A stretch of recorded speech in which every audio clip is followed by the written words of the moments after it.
trincas. As delas dão de 10 a 12, a banana é 10 centímetros maior e doce. E isso acontece com outros. Você já sentiu o cheirinho da grama cortada? Ela está desesperada, ela está soltando um gás para atrair insetos e pássaros, para não morrer espécie, para levarem sementes e lugar para levar para longe. Agora lá em casa, quando vai cortar a grama, eu explico antes: olha, hoje vai tudo bem, ele só vai te aparar o cabelinho, cortar, que nem corta o meu, tá tudo certo, você não vai morrer. Agora que eu sei que existe isso, a planta fica desesperada.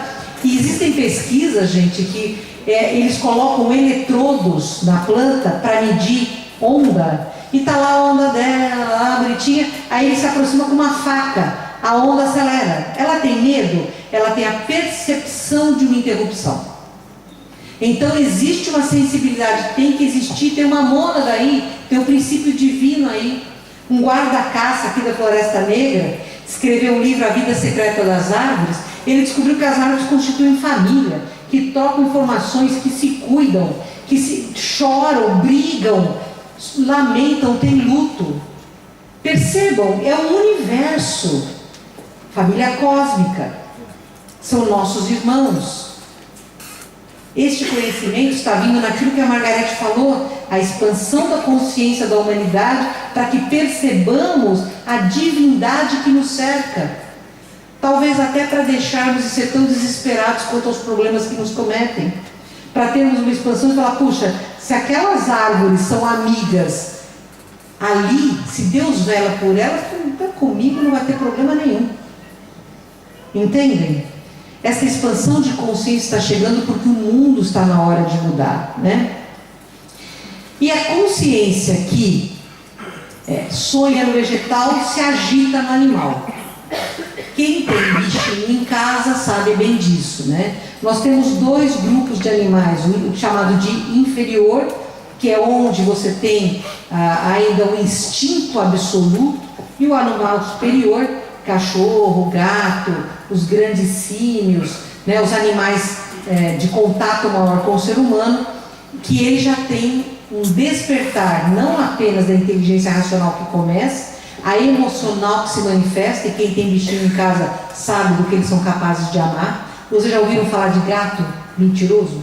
Cachorro fofoqueiro? Você faz alguma coisa com o seu bichinho, dali a um minuto você chama, ele vai feliz, ele perdoa, porque ele ama de uma forma sem preconceitos, sem segundas intenções, se bem que quando você tem o petisco existe uma segunda intenção, bem claro. E é um aprendizado contínuo. Lá em São Paulo existe um centro gigante chamado Obreiros de Amor e Misericórdia, que fica afastado da cidade, uma cidade chamada Embu das Artes, no meio da mata. É maravilhoso. E a Margarete, pediram para a Margarete, os mentores da casa, para ela ir cantar, fazer a abertura de harmonização daquele centro. E eu fui com ela, né, porque eu carrego a mala, né, já aproveito para ouvi-la cantar, que é um espetáculo. E eu estava lá no fundo esperando começar, e entrou um pardal. E ele começou, é tudo de vidro, né? E o coitadinho começou a bater na janela de vidro, bater. Eu falei: vai morrer, cadê os espíritos de luz dessa casa que não fazem alguma coisa? Tire ele daqui, alguém ajuda, socorro! Na minha cabeça. Aí eu senti um espírito pôr a mão no meu ombro e caridosamente falar assim: minha filha, se nós agirmos por ele agora, ele não aprende. Nós estamos esperando que ele aprenda, busque com sabedoria uma saída. E quando nós virmos que ele não consegue, nós o tiramos. Deu 3 minutos, o passarinho achou a janela. Entenderam? Porque é assim que Deus age conosco, não? Não é da mesma forma? E é isso que a gente tem que entender na família cósmica que nos cerca. Porque o animal superior tem vontades, tem escolha e começa a exercer ali o seu livre-arbítrio. De forma tosca, mas começa. Eu gosto mais dele do que dela. Eu prefiro dormir aqui do que lá. Eu quero essa comida, não quero aquela outra.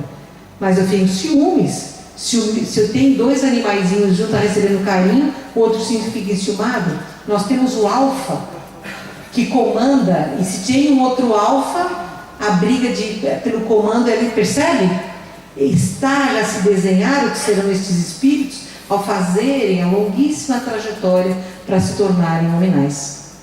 Não é? nós já fazemos parte desta família.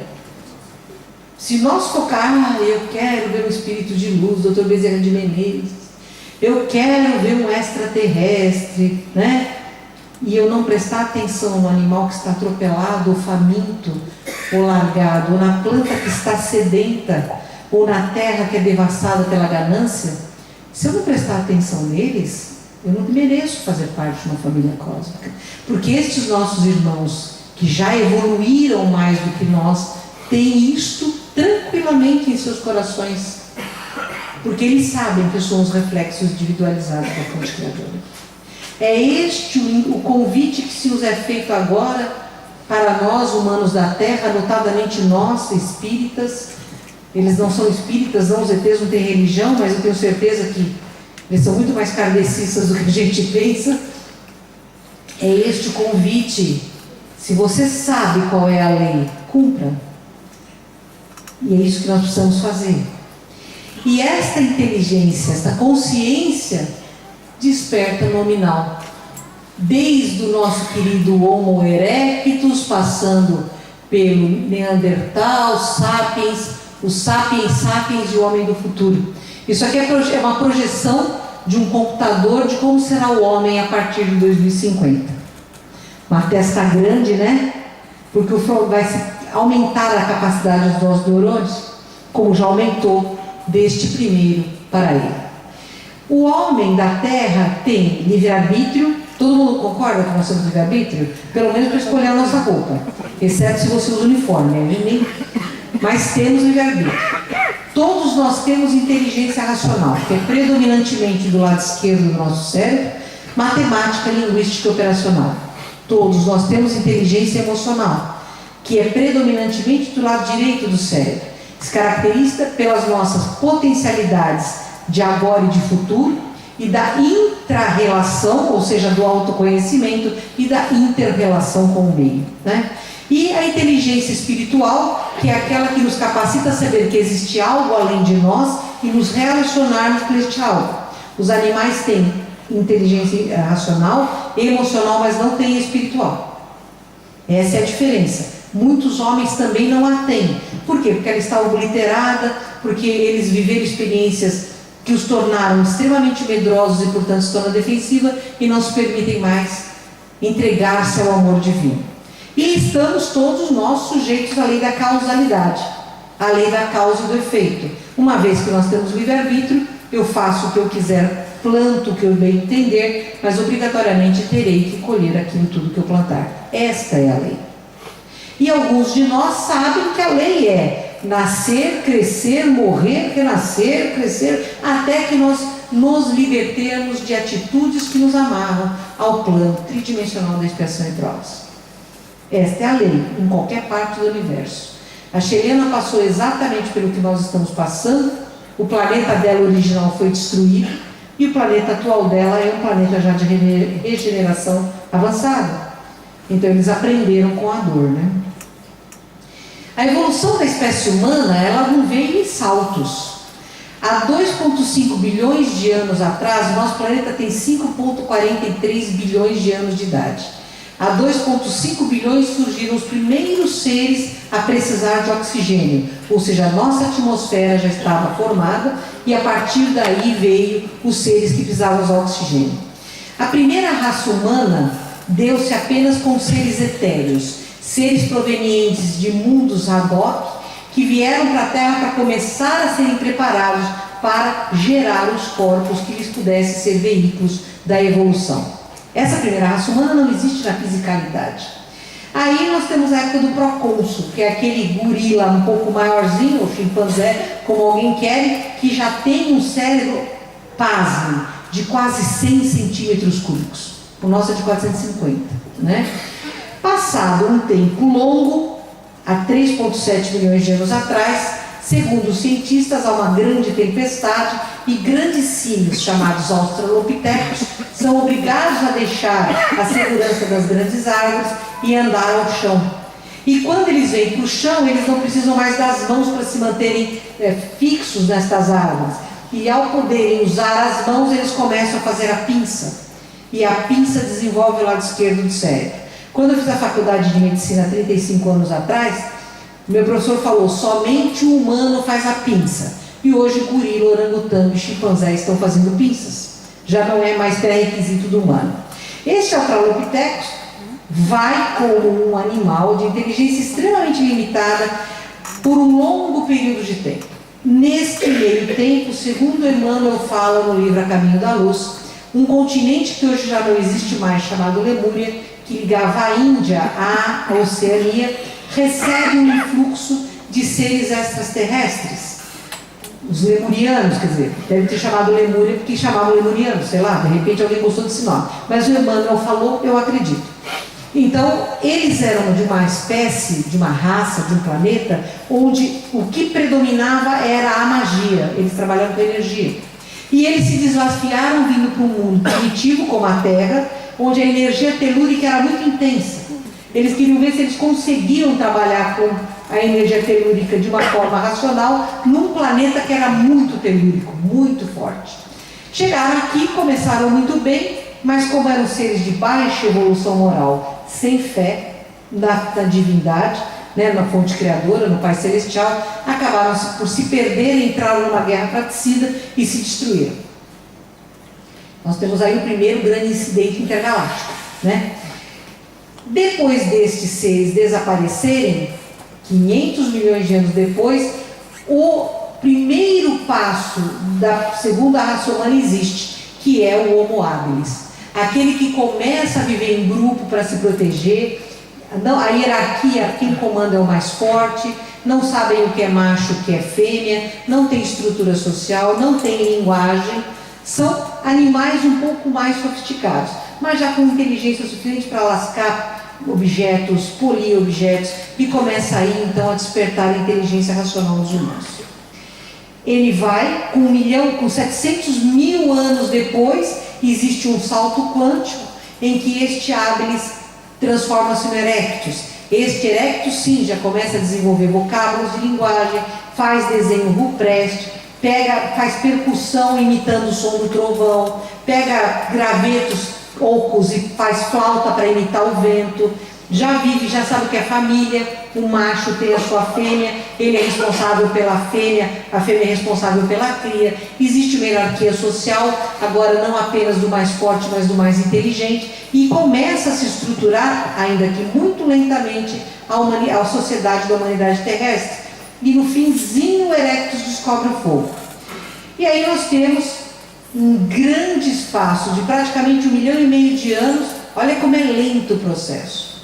1,5 milhão de anos em que a Terra era visitada por seres de outras estrelas e surge, com 400 mil anos atrás, o homem de Neandertal. Neandertal porque ele apareceu na Alemanha, na terra de, na região chamada Neander. Ele já é um Erectus bem mais inteligente. Ele já não tem só vocábulos, ele consegue encadear vocábulo. Isto significa isto.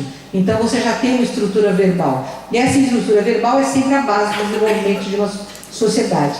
Aí já bem mais curto, 50 anos depois entra o Homo sapiens. Só que a diferença de concentração de volume cerebral do Neandertal para o sapiens é considerável.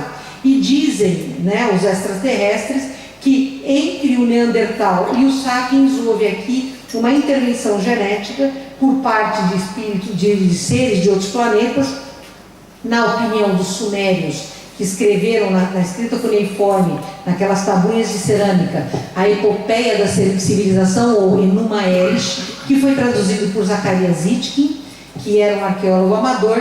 Estiveram aqui esses seres deste planeta Nibiros com finalidade absolutamente egoísta de criarem escravos que prospectassem ouro para eles, não para ficarem ricos, mas para criar um espelho refletor na estratosfera deles, porque eles tinham acabado com a camada de ozônio, acabado com a magnetosfera, para proteger o planeta deles de radiação solar, e queriam que estes escravos fizessem, os mulus, fizessem o trabalho para eles.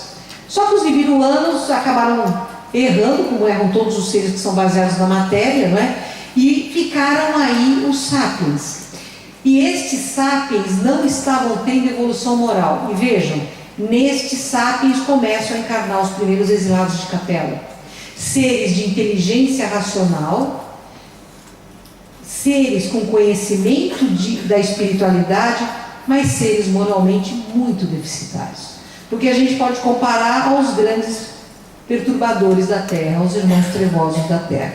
Então eram seres que vieram controlados num cérebro pequeno para que eles pudessem desenvolver o quê? As emoções. Não é assim? Você me enxerga, você ouve mais? Uma coisa não compensa a outra. Eles não podiam usar a inteligência racional porque o cérebro daqueles homens da Terra não lhes permitia, graças a Deus, o exercício de tudo que eles sabiam, para que eles pudessem burilar as suas emoções, saírem do horror, do ódio, começando a caminhar para o caminho tranquilo do amor, né? E nessa época que a Terra está andando muito devagarzinho, Jesus, que é o comandante não apenas planetário, mas desta galáxia inteira, faz uma convocação para todos os irmãos de planetas que estavam entrando na regeneração, quer dizer, um pouco à frente do que nós estamos, que viessem ajudar de forma missionária os filhos de um planeta azul. E aí constituiu-se a nação Atlante. Essa nação Atlante recebeu estes filhos de outros planetas que vieram, encarnaram em corpos de sapiens mais evoluídos, cuja missão era amparar aos filhos da Terra para que estes pudessem desenvolver-se tecnológica e moralmente de uma forma mais objetiva. Infelizmente, também nestes filhos continuaram encarnando capelinos e outros exilados de outros planetas. E ao encarnarem seres de limitação emocional profunda, toda aquela consciência atlante acabou sendo rebaixada, porque eles estavam em corpos tridimensionais, esquecidos dos seus próprios passados, e aí houve uma queda moral enorme da Atlântida. Nós fizemos tantas besteiras, mas tantas besteiras, que nós acabamos por esfacelar a camada de ozônio, a magnetosfera do planeta. E veio aí o grande dilúvio, né? Este grande dilúvio, a ciência prova que aconteceu. Uns dizem 7.500 anos atrás, é mais ou menos a data que eu concordo também, mas há 40 mil anos, um pouco antes disso, vem este novo híbrido que é o Sapiens Sapiens, que somos nós hoje. Nós também somos Sapiens Sapiens. Agora, nós temos comprovações arqueológicas que sempre veio gente aqui, né?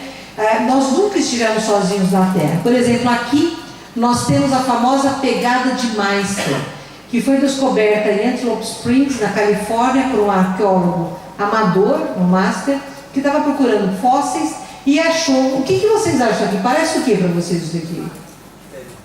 Parecem pés?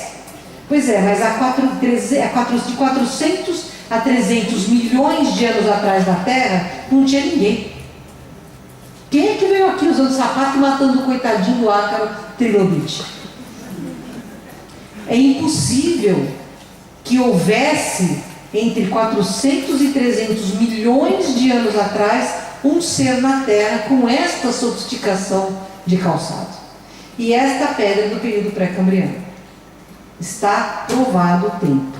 Ou este martelo de King Good, que foi descoberto na Escócia e data do mesmo período, 460 a 360 milhões de anos atrás. Bom, um usa sapato e o outro perde o martelo, porque não havia aqui um ser para usar martelo. E andando bem mais rápido no tempo, há 12 mil anos atrás, encontram-se estes disquetes de computador com linguagem binária na região chinesa ou mongólica de Bayan Karaula. É linguagem binária e a decodificação conta a história da civilização Dropa, cuja nave caiu na Terra, ficou muito avariada, eles não conseguiram voltar para casa. Então eles tentam sobreviver. Ao lado tinha uma tribo mongol e os mongóis, com medo dele, começaram a atacá-los e matá-los. Aí eles fizeram um acordo com os mongóis, eles tinham mais poder tecnológico, mostraram para os mongóis que tinham armas que podiam matá-los, e os mongóis ficaram quietos. E eles não entraram numa caverna e todos morreram, mas deixaram escritas as histórias deles em disquetes de um metal que não existe na Terra, provavelmente foi da nave dele que eles usaram, escrito em linguagem binária há 12 mil anos atrás. Isso é ciência, não é achismo, né? Essa tempestade solar que fragiliza a nossa magnetosfera, né, e vem logo após o dilúvio bíblico, acaba gerando em nós uma necessidade de recomeço da nossa humanidade. E somos nós, os filhos desta quinta raça humana, que temos o dever agora de reconstruir a nossa história, fazendo que esse planeta de expiação e provas rume para ser um planeta de regeneração. Ou seja, estamos todos aqui para trabalhar para algo que é intensamente difícil. 7.500 anos estamos na luta. A história antiga vai até o ano 4, vai de 3.500 até o ano 400, quando tem a queda de Roma, né, que é tomada pelos bárbaros.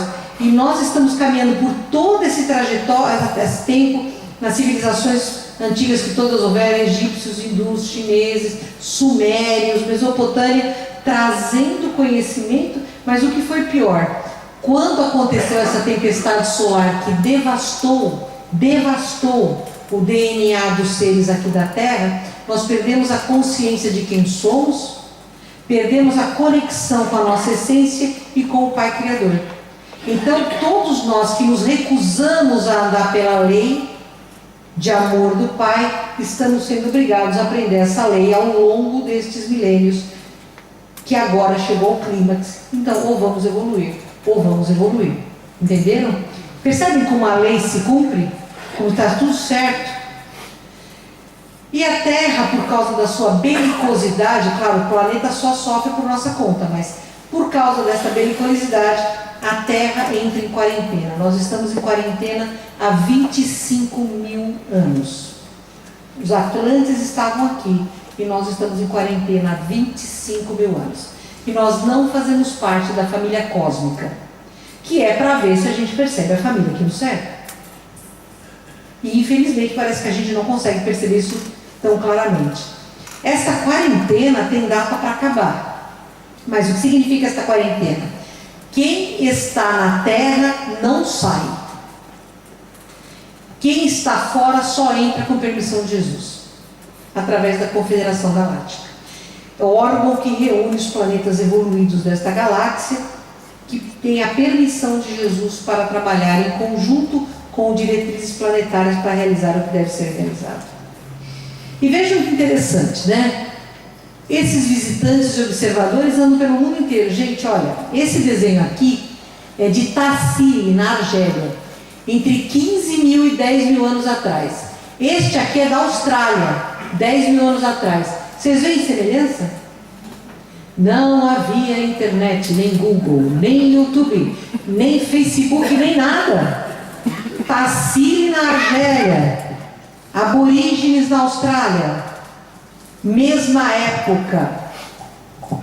É óbvio que esses olhudos, que são os greys, andaram por aqui, porque eles não tinham como inventar isso. Vocês concordam comigo? Pois, pesquisadores e piratas, mundo inteiro. Olha que essa imagem que bonitinha. Sabe onde ela é? Nordeste brasileiro, Sobral. Aliás, tem lá coisas estupendas. Essa daqui tem 12.000 anos, é da Austrália. Ó, a roupa dele tem zíper. Como é que o homem da caverna ia desenhar um zíper? Um capacete. Ó, ele usa capacete com antena, olho brilhante. Ele está dentro de alguma coisa. Será que é uma nave que o nosso Rupestre quis desenhar? Vejam isso. Isso aqui é da mesma época dos Estados Unidos, ó. Um ser pequeno, cabeça grande, olhos grandes de uma nave. Gente, esses desenhos estão há 10.000 anos. Isso é ciência. É o real. São provas físicas da presença desses cidadãos aqui na Terra. Olha esse, que para mim é o melhor, aqui no Le Pays, na França, 7.000 anos atrás. Este aqui desenhou 3 lanternas japonesas, né? Olha, são 3 naves, mas olha que interessante, ele desenha a Kundalini no chakra básico, ele desenha chakras. O homem da caverna viu chakras. Ele desenhou o que ele viu. 7.000 anos atrás. Caverna na região de Lepi, o vulcão extinto no sul da França. Entendem? Para quem acha que não tem ET, né? Não é o caso de vocês aqui. E este é um sinal de todo o planeta, né? Isso aqui é a lápide do túmulo do Pacá Voltan, o grande rei maia. Eu peguei esse desenho colorido para a gente poder vê-la, né? Vocês estão vendo aqui o que nós que acreditamos falamos, né? Esse aqui é um homem com um manche numa nave aqui, foguinho saindo por trás. Há uma outra versão. Esta é uma senhora dando à luz, que é como é verdade, né? Como os historiadores mexicanos dizem, que isso é uma mulher dando à luz. Cada um tem a sua conclusão, mas vamos combinar. Cadê o bebê? O que é isso aqui? O que ele tem na mão? O que vocês acham que é isso aqui? Não parece foguinho saindo da nave? E todo mundo sabe que a história do Pacá Voltan é que ele voltou para casa. E os maias dizem isso: nosso rei voltou para casa numa nave. Isso é na história. Esta placa aqui é de Ingá, no Brasil. Vocês conseguem ver os desenhos? Vocês acham que isso aqui é escrita humana? 7.000 anos atrás. Vocês acham que isso é escrita humana? Olhem em detalhe. O que é que o índio que morava lá no centro do Brasil estava escrevendo? O que ele queria dizer com isso? Porque nós recebemos muitos desenhos de jovens de todas as idades, né? A gente fala jovem, mas tem todas as idades, com traços muito semelhantes. E eles dizem: olha, eu estava lá, aí o ET veio e mandou escrever isso aqui. Eu não faço a menor ideia do que está escrito aí, né? Mas vocês concordam que isso aqui é estranho? É minimamente estranho? É instigante para vocês? Então, falando das Américas, né? Porque até agora eu falei do outro lado. Olha que interessante. A Idade Média foi aquele horror, aí veio a Renascença. Esta moeda francesa é de 1680. Comemora o dia que o sol desceu sobre Paris. Vocês acham que isso é um cogumelo? Olha esse quadro em 1697 em Hamburgo, na Alemanha. Hamburgo já era um centro comercial importante. Todo mundo olhando para cima das esferas que atravessaram a cidade. Ó, gente, não tem mágica, não tinha balão naquela época. Não existe mágica. Da onde eles tiraram essa ideia? Existem relatos escritos de pessoas perguntando para o prefeito, ao alcaide, sobre essas esferas que invadiram o céu de Hamburgo. Hamburgo já era um centro comercial importante. E atualmente, naves que ficaram ausentes, totalmente sem qualquer referência, a partir da Revolução Industrial até o fim da Segunda Guerra Mundial, que é quando eles invadem a Terra, invadem entre aspas de uma forma meiga, mas é quando eles vêm para começar o projeto Nova Terra, Nova Raça Humana, a comando de Jesus, a pedido de Jesus, somando-se às forças da Terra de luz, para que nós possamos fazer este salto que agora é o nosso caminho, né? E vejam, o que acontece na Segunda Guerra Mundial? A gente começa a fazer a fissão nuclear e o absurdo da bomba atômica. Não apenas em Hiroshima e Nagasaki, mas nos testes criminosos que foram feitos no mundo inteiro, contaminando o nosso mar, contaminando a nossa atmosfera, que hoje está cheia de metais pesados por causa deles. Se nós pegássemos o homem da caverna e trouxéssemos para cá hoje, ele não viveria um dia nem dois. Ele não conseguiria respirar o ar pesado que nós respiramos. A gente se geneticamente acomodou, a gente se ajustou, né? Só que esta bomba atômica aqui, vocês lembram da Guerra Fria, não? Pois é, de 45 a 69 nós estamos em plena Guerra Fria. Americanos e russos ameaçando jogar bomba para tudo quanto é lado. Bomba atômica sendo testada pela França, pela Grã-Bretanha, pelos chineses em segredo, e vai crescendo. Todo mundo tem bomba, né? Até nós do Brasil resolvemos ter uma usina nuclear. Felizmente não chegou na bomba, mas o que nós temos? Olha, Guerra Fria de 45 a 64, Guerra da Coreia, Guerra do Vietnã, as ditaduras, Vocês passaram por 40 anos, nós por 20. Materialismo crescente. Não foi depois da Segunda Guerra Mundial que a gente ficou cada vez mais materialista? Importa ser, não ter. Importa aparentar, não ser de verdade. Destruímos a natureza. Flagelo da guerra, o absurdo dos nossos irmãos com fome, a subjugação de tantos por alguns que detêm poder, a destruição da nossa natureza. Então, neste período, nós entramos numa crescente de